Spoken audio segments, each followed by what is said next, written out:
Ahoy! A fiery horse with the speed of light, a cloud of dust, and a hearty Hi-Yo Silver, the Lone Ranger.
With his faithful Indian companion Tonto, the masked rider of the plains led the fight for law and order in the early western United States. The stories of his strength and courage, his daring and resourcefulness have come down to us through the generations. And nowhere in the pages of history can one find a greater champion of justice. Return with us now to those thrilling days of yesteryear. From out of the past and the thundering hoofbeats of the great horse Silver, the Lone Ranger rides again. Come on, Silver. Hurry, big fellow. Hi-Yo Silver. Hoy!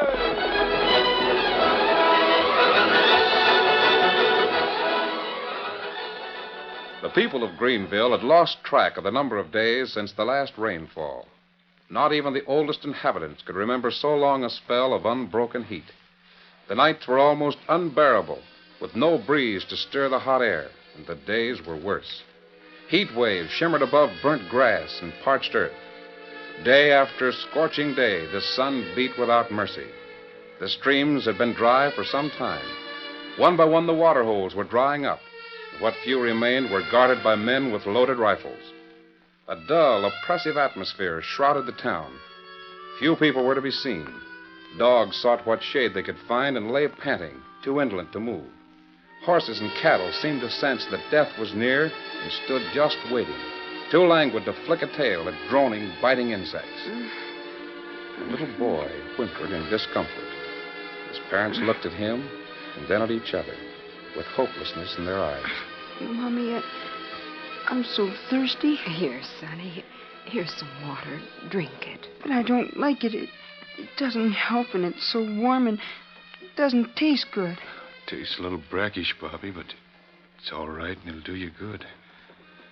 Go on, take a couple of sips. All right, Dad. Does your leg hurt more in this hot weather? I'm getting used to it, Dad. It's all right. It only hurts when I move. Someone coming for water. Is your brother out and back? Yep. He's watching the water hole to make sure no one comes too often. How long this last? We got no water for mass outlaws. Shove on, mister. I'm willing to pay for enough to fill one of our canteens. We've traveled a long way. Dodging the law, eh? Oh, we're not outlaws. Jim, go tell Sam to give that man some water. Yeah, I will. It'll be $10 in cash if you want it. Oh, no, Jim. Don't let Sam do that. Let him go. Be glad to pay you. Here's the $10. And your canteen, Tonto. Now, me do it. Oh, hold on there. Oh, Jim, here's $10. Give it back, Sam. Travelers really need water. They ain't to be charged for it. But, Jim, look at them. Outlaws. One an Indian and the other masked. We're not outlaws, Jim, but I'm glad to pay for the water. Nope. Well, here's the 10, mister. Jim's boss. I thought the 10 would help a lot, Jim. To get Bobby to the coast that much sooner. We'll get Bobby to the coast. The money we use is honest. He'll walk again. But I'd hate to count on the help we'd get from money that come from selling a man a drink of water. Is Bobby your son? Yes. What's the matter with him? His leg. He broke it and it didn't heal right. Jim, the men have come to see you. Are you coming right in? Yes, Abby, I'm coming. Sam, these two have got a long ride without shade no matter what way they leave town. It'll be all right if they want to rest their horses here for a time. Whatever you say, Jim. I'll go see what the callers want. I'll be out again. Oh, Mr. Grant. Hello, Jim. Shake hands with Rance Morgan. Glad to know you, Morgan. How are you? His ranch adjoins mine. It's nearly as big. And twice as dry. Abby, you've heard me speak of Mr. Grant. He's got the ranch west of the town. Yes, Jim. We introduced ourselves in Bobby. Well, the boy looks like you, Jim. Well, that's what they say. Will you sit down? No, thanks. Our business won't take long.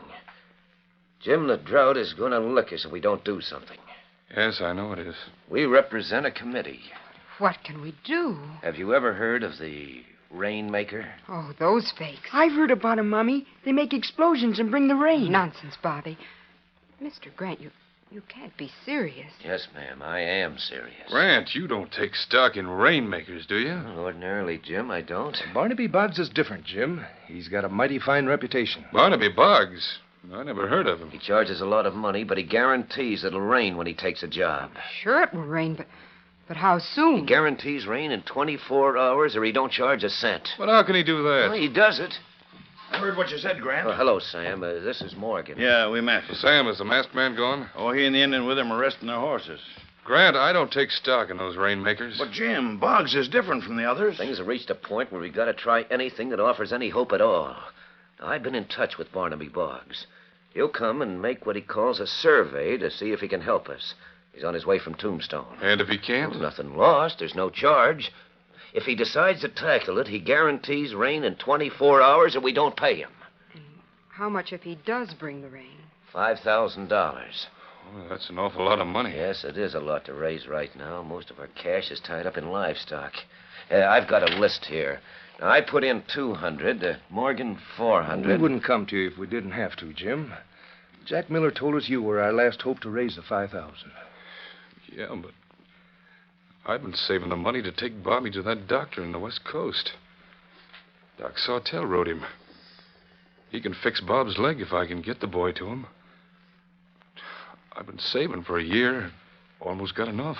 It's for the good of the whole county, Jim. Abby? You decide, Jim. If Boggs doesn't bring rain, you'll get the money back.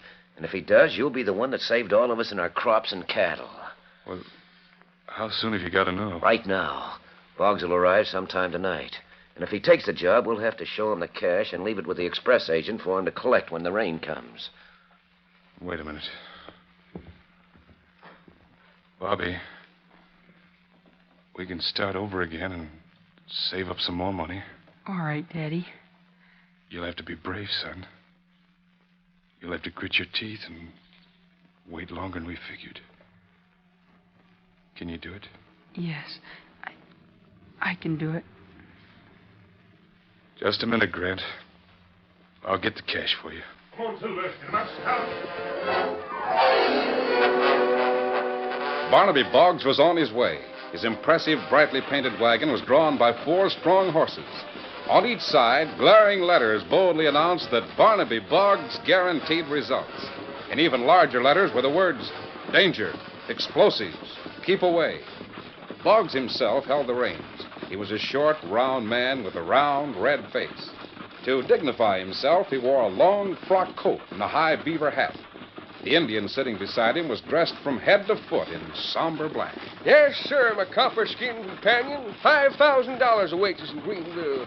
Fair fortune, my good fellow, fair fortune. No good if rain not come. Rain will come, Big Thunder, rain will come. It always has. Just a matter of time, that's all. Matter of time, matter of waiting.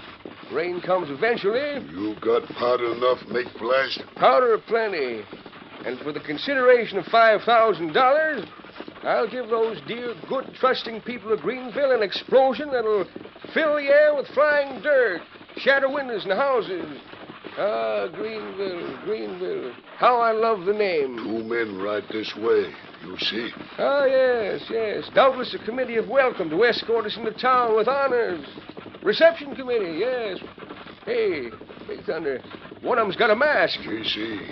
One wear mask, other man Indian. Both wear plenty heavy gun. Yes, they've stopped. They stand and wait for us. Masked man hold hand high. It mean you stop. What have I done to deserve this? Why am I a public benefactor, the bringer of Maybe rain? you better stop horse before you stop bullet. Yes, right. Oh, my little black chargers. Oh, now. Oh. Don't shoot me. My hands are high. I'm not a fighting man. I'm not mad at anybody. I'm not mad at you, I swear it. Keep an eye on the Indian, Tonto. Me watch him. Oh, boy, easy.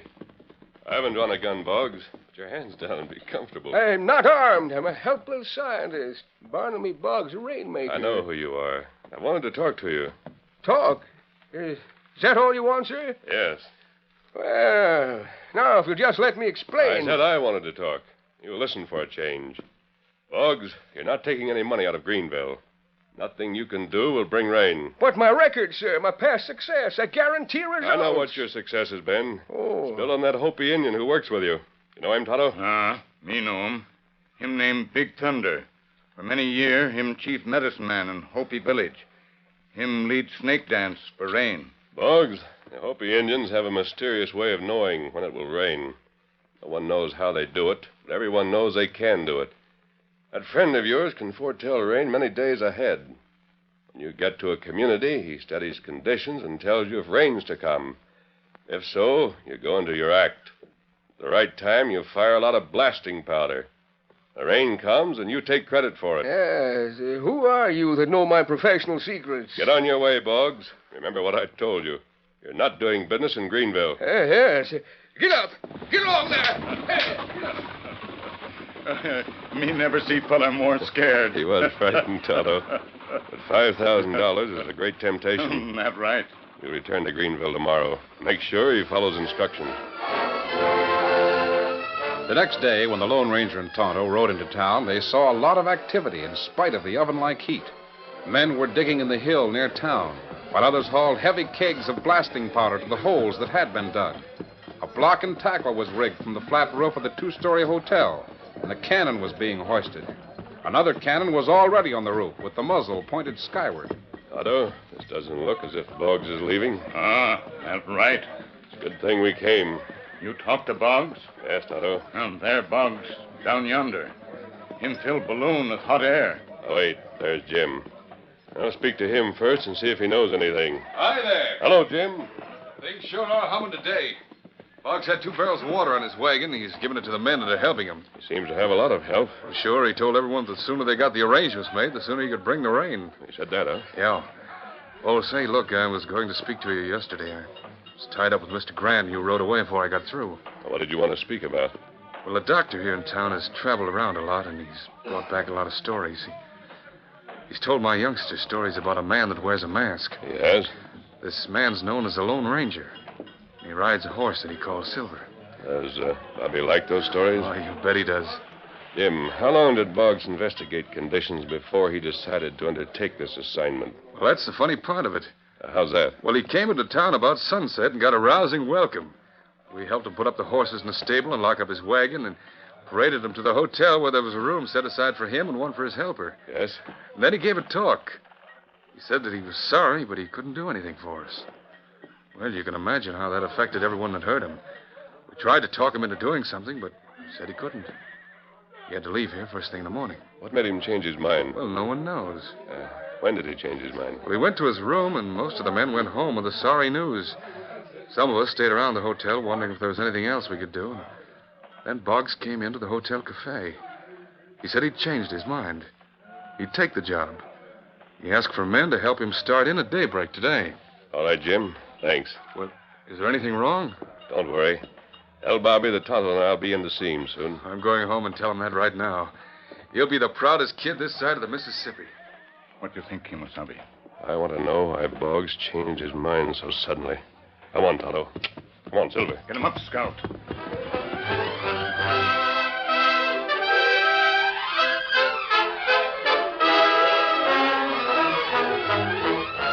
The curtain falls on the first act of our Lone Ranger story. Before the next exciting scenes, please permit us to pause for just a few moments.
Now, to continue our story.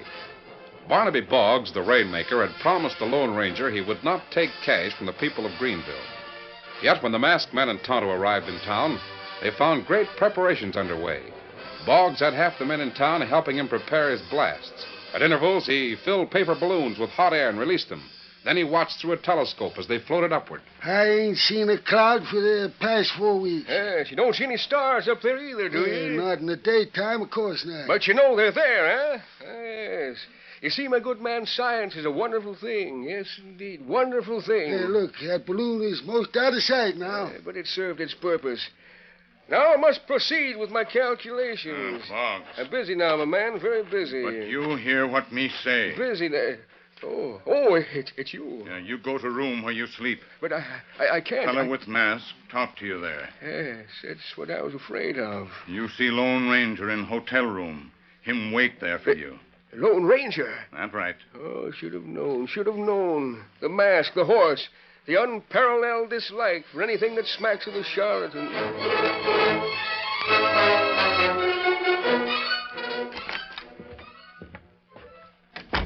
Sit down there, Boggs. Yes, sir. But before you shoot... Put your hands down. I'm not going to shoot. I'm a man that don't like trouble. I go a long way to avoid trouble. I meant to keep my word to you. Now, listen to me. You came here and told everyone that you wouldn't undertake the job. I did, so help me, I did. And you came to your room. Is that right? Yes. Something happened here that made you change your mind. What was it? Well, I'll tell you. I came here, the room was dark, no lights lighted. It was as dark as the inside of a black coat pocket at midnight in the bottom of the ocean. Go on. The room was dark. I couldn't see a thing, but I heard a voice. It was somewhere in the room, real soft. I heard my name. Boggs, don't strike a light. Hey, who's here? What's the meaning of this intrusion? Just keep your mouth shut and listen to me. You're to go ahead with your plans to make rain. Hey, but I can't do it. There are reasons you'd never understand. I understand all about you. You count on the Hopi Indian. But He's probably told you there's no rain due for some time. But this is one time you'll have to fail. Do you understand? Oh, I don't understand. Let me strike a light. Can't talk to a man I can't see. You don't need to talk. Just listen. The Indian isn't in his room. We've taken him away from you for the time being. You have? Unless he's returned to you, you're all through as a Rainmaker. Isn't that the case? But what? I know it is. Now, you're to start at daybreak just as you would do if you knew a first-class storm was coming along in 24 hours. Set up all your explosives and plan to fire them at 9 o'clock tomorrow night. Neither sooner nor later. 9 o'clock. Oh, mister, you don't understand. I can't do it. Oh, yes, you can, and you will, Boggs. Maybe we'll do more than keep your Indian friend from you. Maybe we'll be mad enough to kill you. Now get down and tell the people you've changed your mind. Wasn't anything I could do. I looked in the room where I'd left Big Thunder, and he was gone. This note was there, pinned to the bedspread. A note? 9 o'clock, it says. Nothing more. How did this man sound? Talk real soft. Would you recognize the voice if you heard it again? Ain't likely. But he's got Big Thunder, and they'll kill me. They'll kill me if I tell. After you went downstairs, did they tell you how you'd be paid? Yes. They said they'd give me the $5,000 as soon as it started to rain. Mr. Morgan and Mr. Grant of the committee. They showed me that the cash was on hand waiting for me in the express office. One thing more. How do you suppose a man got into your room? He could have climbed through that window, gone out the same way. Wouldn't be any trouble at all. There's a slanting woodshed roof right down from the window. Go on with your plans, Boggs. I'll see you again later in the day. Right. The Lone Ranger and Tonto inspected the ground outside the hotel windows and the room from which the Hopi Indian had been taken. In the meantime, Barnaby Boggs proceeded with his plans. Fuses were attached to the blasting powder buried in the hill, and the guns on the hotel roof were loaded. Boggs filled the remaining time impressing the crowd that followed him wherever he went. Mustn't risk failure, mustn't do it. Can't waste all that powder. I'll make further calculations, send up another balloon. Hey, Billy, run home and tell Ma he's going to send up another balloon. You don't want to watch it. Must watch the air currents. That's what precipitation depends on, air currents. Just build up another fire, boys, and we'll run the heat into another paper balloon and watch the air currents. As the crowd moved down the road, Dr. Sawtell stood at the door of his office, hands plunged deep in his pockets, and a cigar at a sharp angle from his clamped jaw. Doggone fools. Pack of cussed doggone fools, that's what they are. If that fat old fool is a scientist, I'm a Mexican jumping bean. Doctor? Huh? How'd you get in my office? Back door. Masked, huh?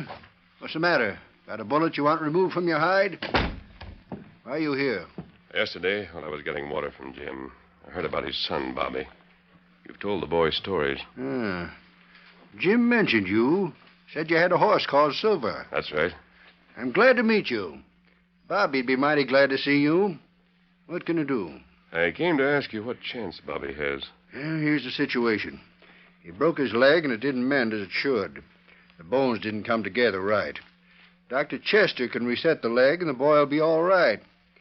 I don't know any other doctor that I'd vouch for, but Chester can do it. That's what I wanted to know. Doctor, I'd like to... Oh, I didn't know you were busy. Come in, Grant. Masked. Sawtell. The doctor meets all kinds of people, Mr. Grant. What do you want, Grant? Well, Morgan and I noticed the way Boggs has cannon on the roof and powder ready to explode in the hill. Well, what about it? Well, there'll be clods of dirt and maybe rocks flying around.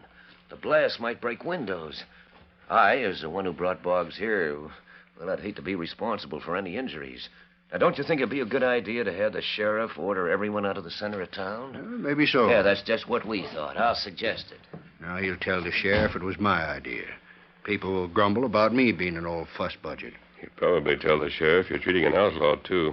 I'll go out the back way. Goodbye, Doctor. Bye. Oh, Scout. Oh, fella. Oh, fella. What's the matter, Tonto? Something new? Me finally find end of track. Me know where Hopi Indian hid. Where? Him in small shed near Grant Ranch. He is? That must have been Grant who talked to Boggs last night. It was Grant who brought him here. It was Grant who suggested vacating the town. Him do that? Now I know what we're going to do. Steady, big fella. Come on, Tonto. Come on, Silver. Get him up, Scout. The Lone Ranger and Tonto rode away from town. As the hour of 9 drew near, deputies appointed by the sheriff moved everyone off the main street of the town and closed the cafes and restaurants. A crowd gathered beyond a roped-off area to watch the Rainmaker at work. Boggs hurried up the hill.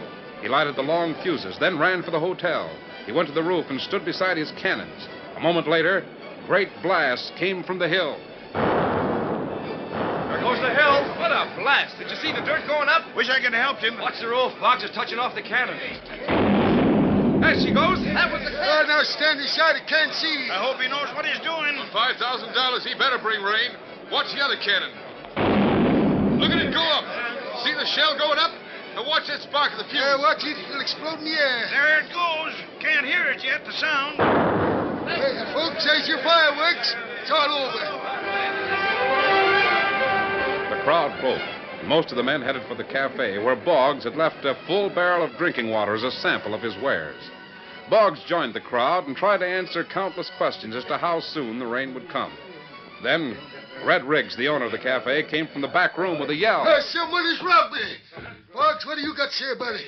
Robbed you? I had a lot of money in my desk. It was broken in there. The money was stolen. My dear sir, I know nothing about it. You were in town alone. You had to run to the place. Hey, boys, I've been robbed. Hey, you too? I went to the express office to make sure none of the windows were smashed.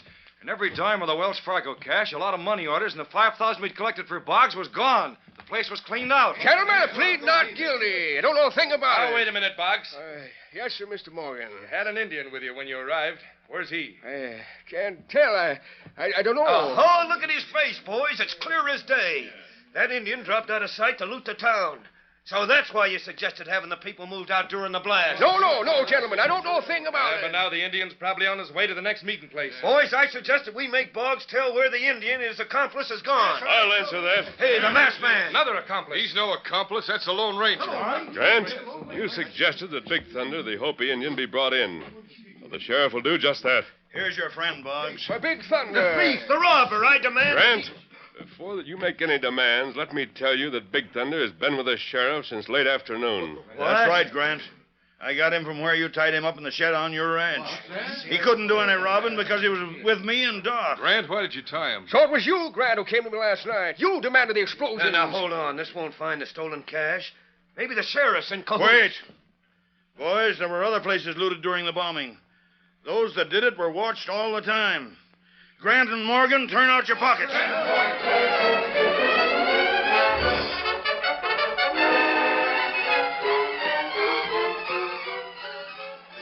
And then, Jim, did they confess? Sure they did, Abby. They had no choice. The Lone Ranger saw through their scheme and had the doc and the sheriff watching them all the time. Daddy, the Lone Ranger said he had a surprise for me. Was he here? Yes. Golly, he told me I'd grow up as big and strong as you. I have got a surprise. Mr. Boggs is going to retire from rainmaking. He's making room in his wagon to take all of us to California with him. Oh, Jim. If only we had the cash for the doctor. We have. I got back what I gave Grant, and the boys made me take enough more to take care of everything. Good evening. Good evening, my friend. Boggs, I just told them. Oh, yes, indeed. We'll have a fine trip. Lots of room in the big wagon, 4 fine horses. Make a bed in the wagon for the little lad. But, Mr. Boggs, your career. Oh, that. I'm retired. Yes, had to retire. And the Indian went back to his people. Fine thing you did, Jim. You should have gotten 10 times the reward. But I didn't do a thing. Oh, yes, you did, my friend. Yes, you did. You gave the Lone Ranger a drink of water. Made him stay long enough to hear that I was coming.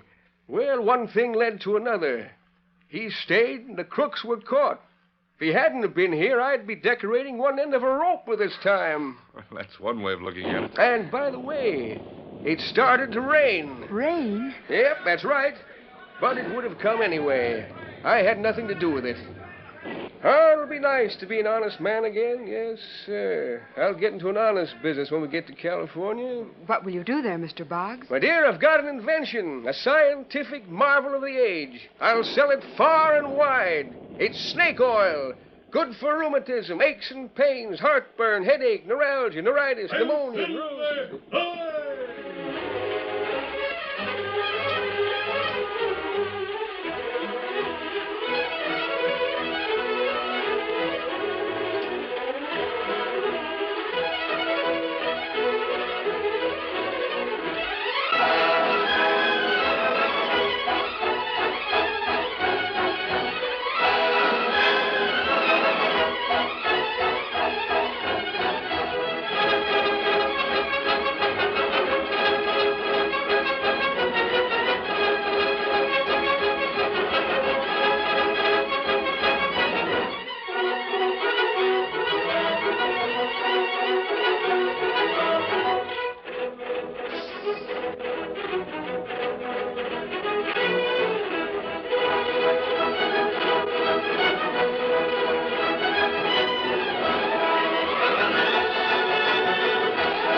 The story you have just heard is a copyrighted feature of the Lone Ranger Incorporated.